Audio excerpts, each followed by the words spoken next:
ಇಂದೇ ಡೌನ್ಲೋಡ್ ಮಾಡಿ ಮತ್ತು ನಿಮ್ಮ ನೆಚ್ಚಿನ ಶೋಗಳನ್ನು ಆನಂದಿಸಿ.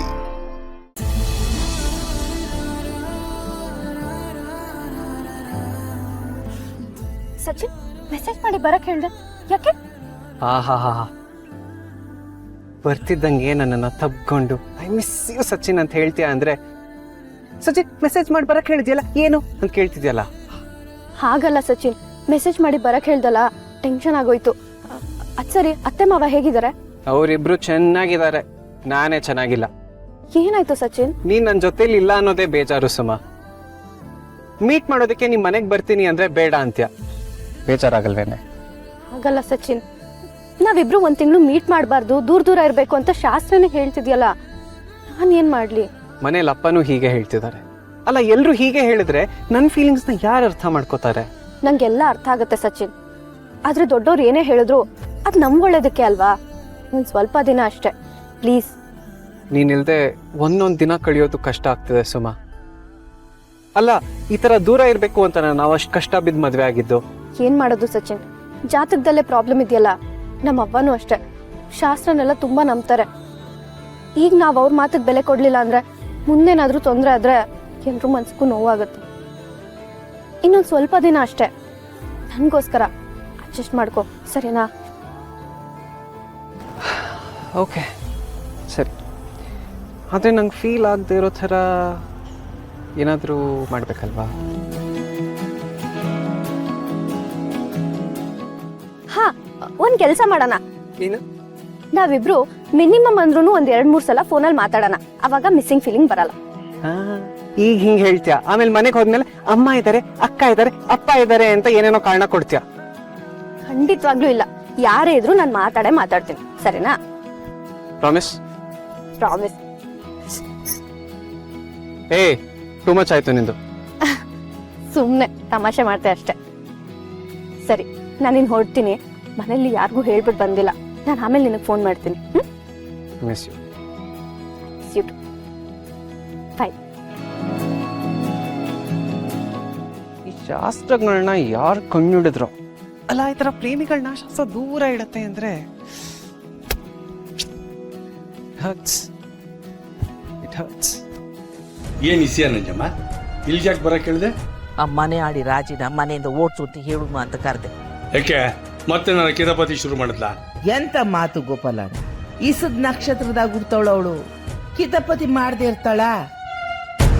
ನಾವಿನ್ನೂ ಎಚ್ಚೆತ್ಕೊಳ್ಳಿಲ್ಲ ಅಂದ್ರೆ ಆ ಮಾರಿ ಮೃತ್ಯು ಆಗಿ ಹುಟ್ಟೋ ಬಂಗಾರಮ್ಮನ ಹೊಟ್ಟೆ ಹಾಗೆ ಮುಗಿಸ್ಬಿಡ್ತಾಳೆ. ಅಟ್ಟಯ್ಯ, ಏನ್ ನೋಡ್ತಿದ್ಯಾ ನಂಜಮ್ಮ? ವಿಸ ಬೆರೆಸಿರೋ ಜ್ಯೂಸು ಅಂತ ಗುರ್ತಿಡಿಯಕ್ಕೆ ಏನ್ ಮಾಡೋದು?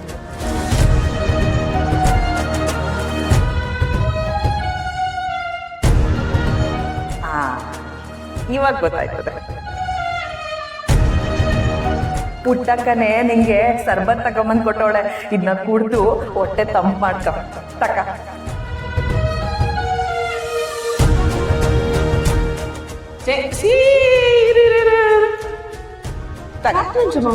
ಕುಡಿ. ನನ್ಗೆ ಆಯಾಸ ಆಗಿದೆ ಅಂತ ಪುಟ್ಟವನ್ನೇ ಜ್ಯೂಸ್ ತಂದು ಕೊಟ್ಟಿದ್ದು. ಈಗ ನಾನು ಹಾಲು ತಂದಿನಲ್ಲ, ಕುಡಿ. ಇದನ್ ಕುಡಿದ್ರೆ ಏನಾಗತ್ತೆ? ಥಂಡಿ ಕಾಲದಲ್ಲಿ ತಣ್ಣಗಿರೋದು ಕುಡಿದ್ರೆ ನಿನಗೆ ಶೀತ ಆಯ್ತದೆ ಕಣಣ್ಣ. ಅಮರ್ಯಾಳಿ ಇಂಥ ಕೆಲಸ ಮಾಡೋಳ?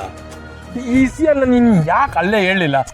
ಗೋಪಾಲಣ್ಣ, ನಾವು ಆ ಪರಿಸ್ಥಿತಿನೆಲ್ಲ ಇದ್ವಿ. ಕೊನೆಗಳು ಹೇಗೆ ಗಂಡು ಸಿಕ್ತೆ, ಮದುವೆ ಆಯ್ತದೋ ಇಲ್ವೋ ಆತಂಕಂತಾನೆ ಇದ್ವಿ. ಆ ಟೈಮ್ನಾಗೆ ಈಸೆ ಏನಾದ್ರು ಹೇಳಿದಿದ್ರೆ ಕಂಟಿ ರುದ್ರನೇ ಹಾಕ್ಬಿಡ್ತಿದ್ದ. ಆದ್ರೂ ಮದುವೆ ಆದ್ಮೇಲೆ ಹೇಳ್ಬೋದಾಗಿತ್ತಲ್ವಾ? ಆ ಗೋಪಾಲಣ್ಣ, ಎಲ್ಲ ಈಸೇನೋ ಪುಟ್ಟಕ್ಕಂತವ ಹೇಳ್ಬಿಡಮ್ಮ ಅಂತಾನೆ ಬಂದೆ. ಅವತ್ತು ಅದೇನೋ ಗುತ್ತಿಗೆ ಈಸೆದಲ್ಲಿ ಗಲಾಟೆ ಆಯ್ತಿತ್ತಲ್ಲ, ಆ ಟೈಮ್ನಾಗ ಹೇಳೋದ್ ಬೇಡ ಅಂತ ಸುಮ್ಕೆ ಆಗ್ಬಿಟ್ಟೆ. ನನ್ ತಾವ್ ಹೇಳಿದ್ಯಲ್ಲ, ಈಗಲೇ ಆ ಮನೆಯಾಳಿನ ಜೂಟ್ ತಿಳಿದು ಆಚೆ ಆಗ್ತೀನಿ. ನಿಂತ್ಕೋ ಗೋಪಾಲಣ್ಣ, ಈಗ ಹೋಗಿ ನಾವ್ ಏನು ಹೇಳಿದ್ರು ನಡೆಯಕ್ಕಿಲ್ಲ. ಸಾಕ್ಷಿ ಸಮೇತ ಅವಳನ್ನ ಬಗ್ಗಿಸ್ಬೇಕು. ಸಾಕ್ಷಿ ನೀನ್ ಇದೆಯಲ್ಲ, ನಿನ್ನೆ ಮುಂದೆ ನಿಲ್ಸಿ ಮನೆಯಿಂದ ಆಚೆ ಹಾಕಿದ್ರಾಯ್ತು. ಮೊದ್ಲೇ ಬಣ್ಣ ಕಟ್ಟ ಬಿಡಿಗೆ ಅವಳು. ನಾನು ನೀನೇನಾದ್ರು ಹೋಗಿ ಹೇಳಿದ್ರೆ ನಮ್ಮ ಕಡೆಗೆ ತಿರುಗಿಸ್ಬಿಡ್ತಾಳೆ ಆಟಯ್ಯ. ಮಾಡಿದ್ರು ಮಾಡ್ತಾಳೆ. ಈ ಹೆಂಗೆ ಆ ಹಾವು ಹಿಡಿದಲ್ಲಿ ಕೇಳೋದು? ಗೋಪಾಲಣ್ಣ, ಯಾವ ಕುತಂತ್ರ ಮಾಡಕ್ಕೆ ಪುಟ್ಟಕ್ಕನ ಮನೆ ಸೇರ್ಕೊಂಡವಳು ಆ ಇಸ್ಯನ ಅವಳೇ ಬಾಯಿ ಬಿಡಬೇಕು. ಹಂಗ ನಾವಿಬ್ರು ಸಿಕ್ಕಾಕಿಸ್ಬೇಕು. ಸಾಕ್ಷಿ ಸಮೇತ ಪುಟ್ಟಕ್ಕನ ಮುಂದೆ ತೆಗ್ಲಾಕಂಡ್ರೆ ಅವಳು ಏನು ಮಾಡ್ಕೊಳಕ್ಕಾಗಕ್ಕಿಲ್ಲ. ಆಗ ಮನೆಗೆ ಸೇರಿಸ್ಕೊಂಡು ಅನ್ನ ಹಾಕ್ತವಳಲ್ಲ ಪುಟ್ಟಕ್ಕ, ಅವಳೇ ಅವಳನ್ನ ಒದ್ದು ಮನೆಯಿಂದ ಹೊರಗಾಕ್ಬೇಕು. ಈ ಇಸ್ಯ ಏನಾರ ಪುಟ್ಟಮ್ಮಿಗೆ ಗೊತ್ತಾದ್ರೆ ಜೀವನದಾಗ ಅವಳಿಗೆ ಸಂಸಕ್ಕಿಲ್ಲ. ಈ ಇಸ್ಯ ಪುಟ್ಟಮ್ಮಿಗೆ ಗೊತ್ತಾಗ್ಬೇಕು ಅಂದ್ರೆ ರಾಜಿನೇ ಹೌದು ಅಂತ ಬಾಯ್ ಬಿಟ್ಟು ಹೇಳ್ಬೇಕು, ಹಂಗ್ ಮಾಡ್ಬೇಕು. ಅದನ್ನೇ ನಾನು ಹೇಳ್ತಿರೋದು ಗೋಪಾಲಣ್ಣ. ಅವಳು ಮೊದಲೇ ರುಚಿ ನೋಡಿರಬೇಕು. ಅವಳು ಎಟೇ ನಾಟಕ ಆಡಿದ್ರು ಸಗಣಿ ತಿನ್ನೋದು ಬಿಡಕ್ಕಿಲ್ಲ. ಆ ಟೇನ್ ನೋಡ್ಕೊಂಡು ಅವಳು ಸಿಕ್ಕಾಕಳಂಗೆ ನಾವು ಮಾಡಬೇಕು. ಇನ್ನೊಂದು ದಿವಸ ಗೋಪಾಲಣ್ಣ, ಅಲ್ಲಿ ಗಂಟ ಸ್ನೇಹನೂ ಅವಳು ಹೊಟ್ಟೆಲಿರೋ ಮಗುನು ಜೋಪಾನವಾಗಿ ನೋಡ್ಕೋಬೇಕು ನಾವು. ನನ್ನ ತಾವು ಹೇಳಿದೆಲ್ಲ, ನಾನು ಇನ್ನೇನು ನಿದ್ದೆನ ಮಾಡ್ತೀನಿ. ಇವತ್ತಿಂದನೇ ಯುದ್ಧ ಶುರು ಅವಳ ಮ್ಯಾಕೆ. ಇನ್ಮ್ಯಾಕೆ ನಮ್ಮಿಬ್ಬರು ಗುರಿ ಒಂದೇಯ. ಸಂಚ್ ಮಾಡ್ತಿರೋ ನರಿನ ಒಂಚಾಕಿ ಸಂಚ್ ಮಾಡಿ ಸಾಧೆ ಪಡಿಬೇಕು. ಬರೀ ಬಡಿಯೋದಷ್ಟೇ ಅಲ್ಲ, ತಿರುಗಿ ನೋಡಿದ್ರೆ ನಂಗೆ ಓಡಬೇಕು, ಹಂಗ ಮಾಡ್ಬೇಕು ಅವಳಿಗೆ. ರಾಜಿ, ಈ ದಿನ ನಿನ್ನ ಆಟ, ಇನ್ನು ಮುಂದಕ್ಕೆ ನಮ್ಮ ಆಟ.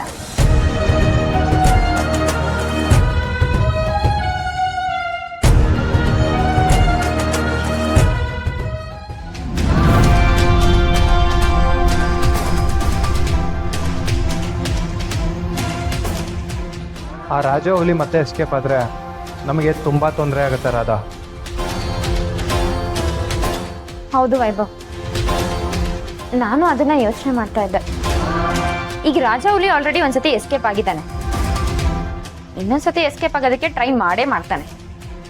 ನಾವು ಅವನು ಎಸ್ಕೇಪ್ ಆಗೋದಕ್ಕೆ ಅವಕಾಶ ಮಾಡಿಕೊಡ್ಬೇಕು. ನಾವು ಆಲ್ರೆಡಿ ಹುಡುಗರನ್ನ ಕಾವಲಿಗೆ ಇಟ್ಟಿದ್ದೀವಿ, ಆದರೂ ಆ ರಾಜ ಹುಲಿನ ನಂಬಕ್ಕಾಗಲ್ಲ. ಆಲ್ರೆಡಿ ಆ ಬಂಗಾರಮ್ಮನ ಕೊಲೆ ಕೇಸ್ ಕೂಡ ನಿನ್ನ ಮೇಲೆ ಬರೋ ಥರ ಆ ಚಂದ್ರು ಟರ್ನ್ ಮಾಡಿ ಇಟ್ಟಿದ್ದಾನೆ.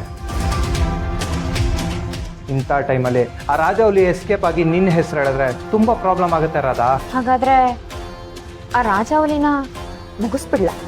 ವಾಟ್, ಏನು ಹೇಳ್ತಾ ಇದೀಯಾ? ಒಂದೊಂದ್ಸಲ ಅದೇ ಸರಿ ಅನ್ಸತ್ತೆ, ಆದ್ರೆ ರಾಜ ಹುಲಿನ ಈಗ ಮುಗಿಸಿದ್ರೆ ಅದು ಬೇರೆ ಥರನೇ ಟರ್ನ್ ಆಗುತ್ತೆ. ಅದಕ್ಕೆ ಯೋಚನೆ ಮಾಡ್ತಾ ಇದ್ದೀನಿ ಅಷ್ಟೆ. ನೋಡು ರಾಧಾ, ನಾವು ಯಾರನ್ನೂ ಕೊಲೆ ಮಾಡಬಾರ್ದು, ಜಸ್ಟ್ ಪ್ಲ್ಯಾನ್ ಮಾಡಬೇಕು ಅಷ್ಟೆ. ನಮ್ಮ ಕೈ ರಕ್ತ ಆಗಬಾರ್ದು. ನಾನು ಹೇಗೋ ಆ ರಾಜಿ ಕೇಶವನ ಇಟ್ಕೊಂಡು ಆಟ ಆಡ್ತಿದ್ದೆ. ಈ ಚಂದ್ರು ಮಾಡಿರೋ ಎಡ್ವರ್ಟಿಂದ ಇಲ್ಲವಿಲ್ಲ ಅಂತ ಒದ್ದಾಡಂಗಾಗಿದೆ. ಆ ಚಂದ್ರದು ಯಾವುದೋ ಸೀಕ್ರೆಟ್ ಗೊತ್ತು ಅಂತ ಹೇಳಿದ್ದಲ್ಲ, ಅದನ್ನ ಇಟ್ಕೊಂಡು ಚಂದ್ರು ಕಡೆನೇ ಕೇಸ್ ಟರ್ನ್ ಮಾಡು. No use Vaibhav. ಚಂದ್ರು ಎಷ್ಟೇ ಆದ್ರೂ ವಸು ಗಂಡ, ಆ ಕಂಟಿಗೆ ತಂಗಿ ಸೆಂಟಿಮೆಂಟು ಕೈ ಕಟ್ಟಾಕತ್ತೆ. ಹಾಗಾದ್ರೆ ಮುಂದೆ ಏನು ಮಾಡ್ತೀಯ ರಾಧಾ? ಬಂಗಾರಮ್ಮನ ಕೊಲೆ ಕೇಸಿಂದ ನೀನು ಆಚೆ ಬರಲೇಬೇಕು. ಇಲ್ಲ ಅಂದರೆ ಮುಂದೆ ನೀನು ಏನೇ ಪ್ಲ್ಯಾನ್ ಮಾಡಿದ್ರು ಅದನ್ನು ನಿನ್ನ ಸುತ್ತಾನೆ ಸುತ್ತಕೊಡುತ್ತೆ. ಬಂಗಾರಮ್ಮನ್ ಕೊಂದಿರೋರು ಸಿದ್ಧೇ ಇರೋದಕ್ಕೆ ತಾನೆ ಆ ಪುಟ್ಟಕ್ಕ ಕಂಟಿ ಇಬ್ರು ನನ್ನ ವಿರುದ್ಧ ನಿಂತಿರೋದು. ಬಂಗಾರಮ್ಮನ್ ಕೊಂದಿರೋರು ಸಿಕ್ಕಾಕೊಳ್ಳೋ ಥರ ನಾವು ಮಾಡಿದ್ರೆ